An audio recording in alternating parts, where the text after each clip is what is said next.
there was another title change at UFC 306, and that was in the women's bantamweight division. Women's flyweight division, where Valentina Shevchenko gets the win over Alexa Grasso, which shakes up the pound for pound because Grasso was at number 1 going into that fight. At number 10, it is Tatiana Suarez. Again, there is a little bit more of this that is based on her talent and ability than there is on a resume. If she could just stay healthy, man, she is, I think, by far one of the most talented fighters in women's mixed martial arts, and honestly, maybe ever. It just has not been able to click for her in a way to get her up the rankings quickly to get those opportunities. Hopefully, it works out soon. At 9, Rose Namajunas, a big win recently to get herself back into this spot and working her way into an opportunity coming up in Edmonton in November to be able to work back into a title shot. The woman she is fighting comes in at 8. It's Blanchfield. Again, an excellent run. Now she has a gigantic fight coming up against Rose Namajunas for potentially a title shot. At 7, it's Alexa Grasso. A couple wins, or a win and a draw, over Valentina Shevchenko keeps her on the list instead of Sean O'Malley, who dropped off entirely after his loss.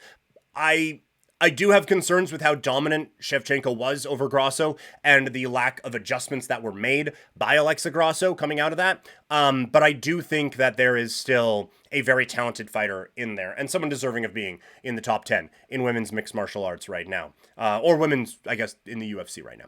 At 6, it is Yao Xiaonan. Again, very talented fighter who has been able to put up some very good wins in working her way up the rankings. At 5, it's Raquel Pennington, champion right now. It's been quite the redemption story for her. She faces Juliana Pena next. Pena beat Amanda Nunes, lost to her then immediately, but a win against the women's pound-for-pound GOAT. You're going to stay on the list for a very long time. And a chance now for her to get back that strap coming up in a couple of months here. At 3, it is Manon Fiorot. Apologies for the pronunciation, but just an unbelievable run that she has been on right now.